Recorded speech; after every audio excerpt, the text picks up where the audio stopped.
Kanal YouTube Teknologi Pesawat Terbang ini bertujuan memberikan informasi tentang aspek-aspek pesawat terbang berdasarkan pengalaman saya selama 40 tahun lebih sebagai engineer di IPTN maupun di Jerman, yaitu di Airbus Industrie, di Vercel Dornier, dan di Lufthansa Technik. Di bagian ketiga ini dijelaskan pengujian N250 untuk sistem-sistem bahan bakar atau fuel system, engine system yang mengontrol engine dan propeller atau paling-paling, dan sistem-sistem lainnya yang diperlukan untuk keselamatan penerbangan. Ini adalah bagian terakhir dari aircraft vision test, dan dengan demikian maka secara sistem pesawat aman untuk diterbangkan. Kemudian kami tambahkan beberapa video yang menunjukkan puncak dari pencapaian IPTN, yaitu penerbangan perdana pesawat N250 dan keterangan tentang aktivitas pada saat terbang perdana tersebut. Fuel system terdiri dari beberapa subsistem. Misalkan yang utama harus ada adalah fuel quantity indication system yang menunjukkan jumlah bahan bakar pada tiap-tiap tank. Nah, itu didisplaykan di ECAM atau di multifunction display pada pesawat N250. Kemudian yang kedua itu adalah fuel transfer, yang utamanya adalah fuel pumps yang berfungsi untuk mentransfer fuel dari wing 1 ke wing 2 atau 2 ke 1, juga untuk mentransfer fuel dari tangki ke engine 1, engine 2, atau APU Auxiliary Power Unit yang lokasinya adalah di ekor pesawat terbang. Itu bila APU dihidupkan. Engine system, semua sistem yang berhubungan dengan engine dan propeller harus diuji. Yang utama pada N250 adalah FADEC, Full Authority Digital Engine Control, yang merupakan sistem kontrol engine yang paling modern pada tahun 1995.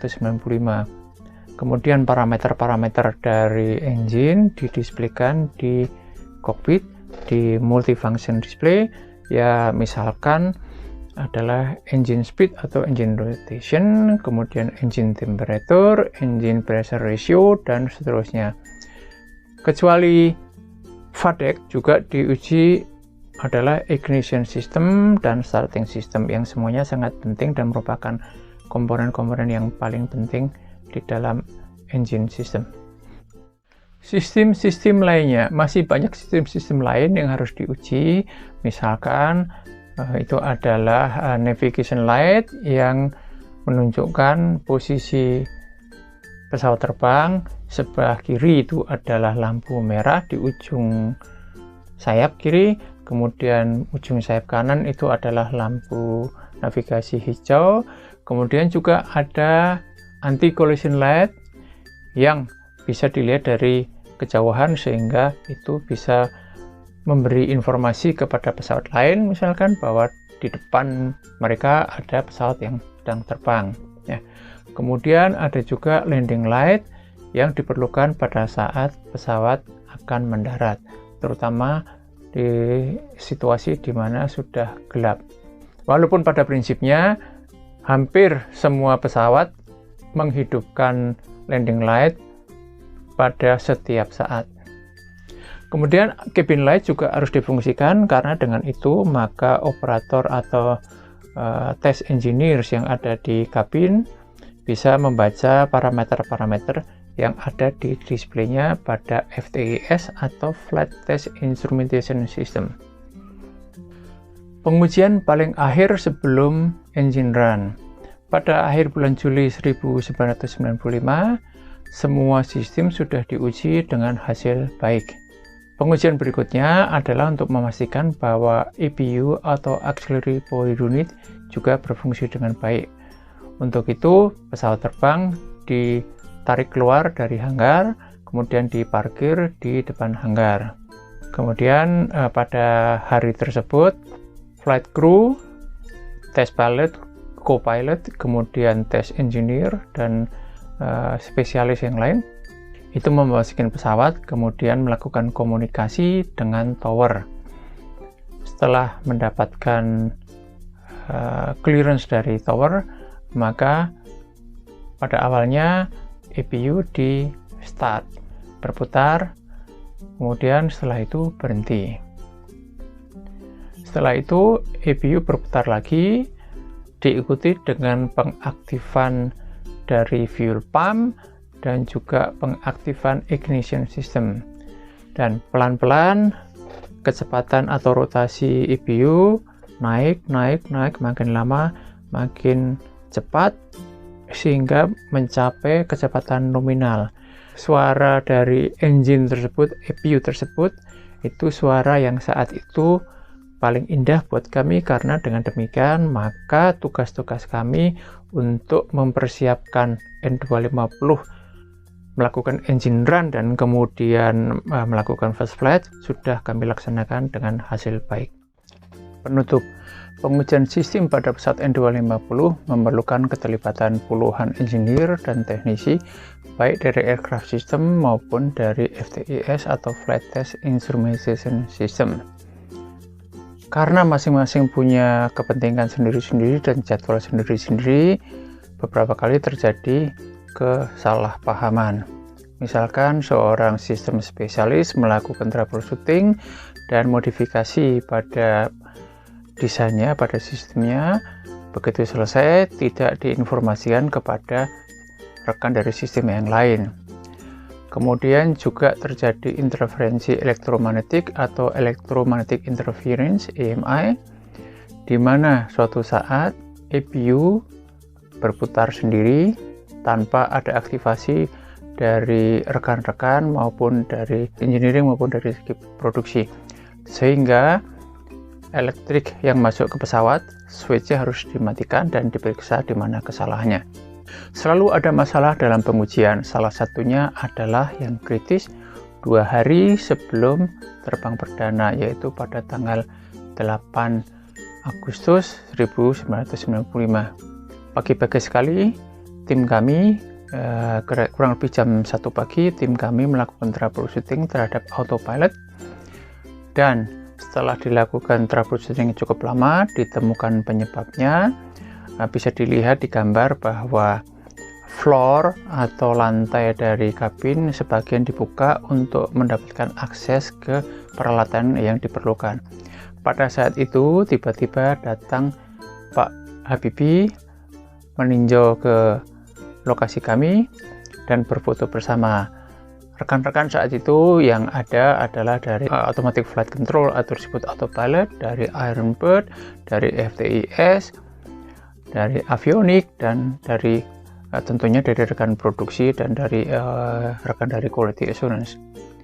Secara keseluruhan, pengujian sistem berhasil dengan baik. Tugas bisa kami selesaikan pada akhir bulan Juli 1995. Kemudian pesawat kami serah terimakan kepada Flight Test Center, divisi Flight Test Center untuk melakukan engine run. Kemudian divisi FTC melakukan engine run dan melakukan uji parameter dari FTS, apakah parameter-parameter bisa terukur dan bisa terbaca dari tower, karena waktu itu kami menggunakan telemetri.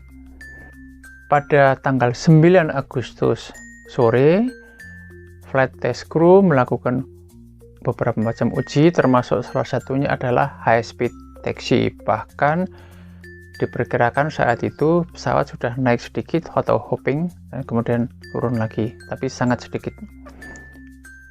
Sejarah kemudian mencatat bahwa pada tanggal 10 Agustus 1995 pesawat N250 berhasil melakukan terbang perdana di depan Presiden Republik Indonesia dan pejabat lainnya di lapangan udara Husein Sastranegara. Saat engine pesawat dihidupkan, mulai dari engine 1 atau engine kiri, lalu engine 2 atau engine kanan.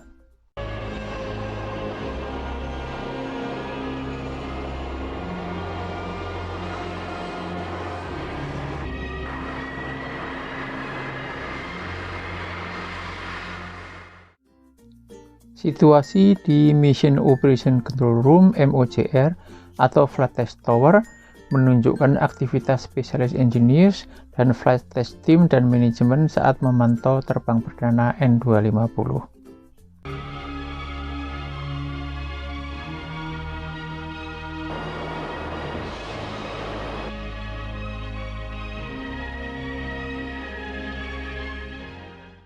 Pesawat N250 lepas landas, terbang pertama kali.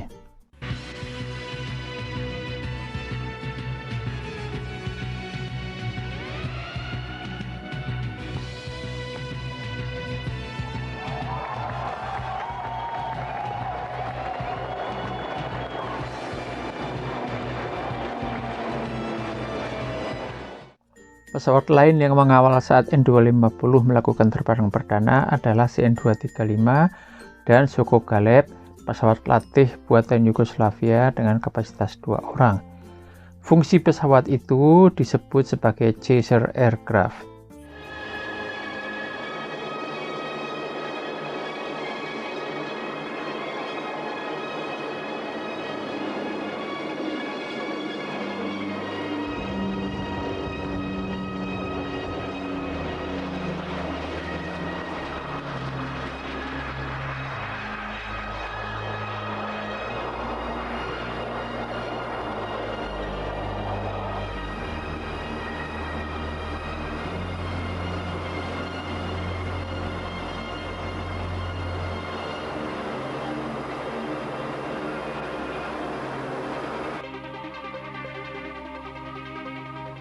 Pada terbang perdana tersebut, bisa kita lihat bahwa main landing gear dan nose landing gear dinaikkan atau retracted, kemudian diturunkan atau extended.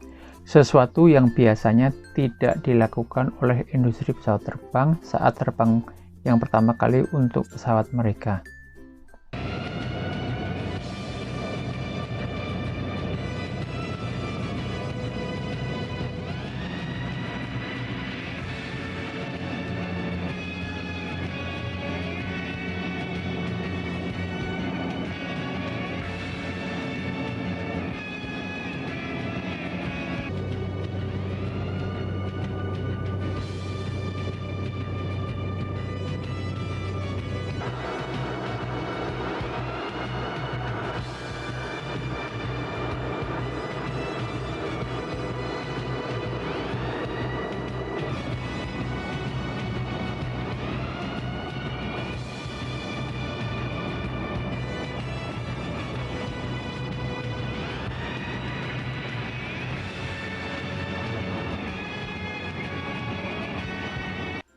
Pesawat N250 melakukan pendaratan atau landing setelah melakukan terbang perdana dan melakukan beberapa manuver di atas.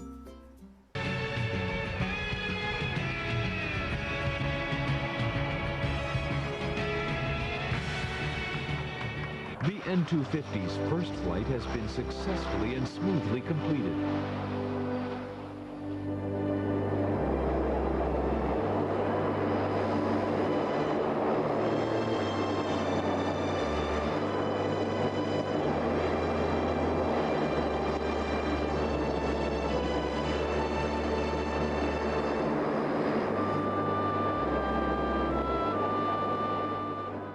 Untuk mendukung channel teknologi penerbangan ini, mohon like, share, subscribe, dan tekan tombol untuk notifikasi agar kami bisa berkembang.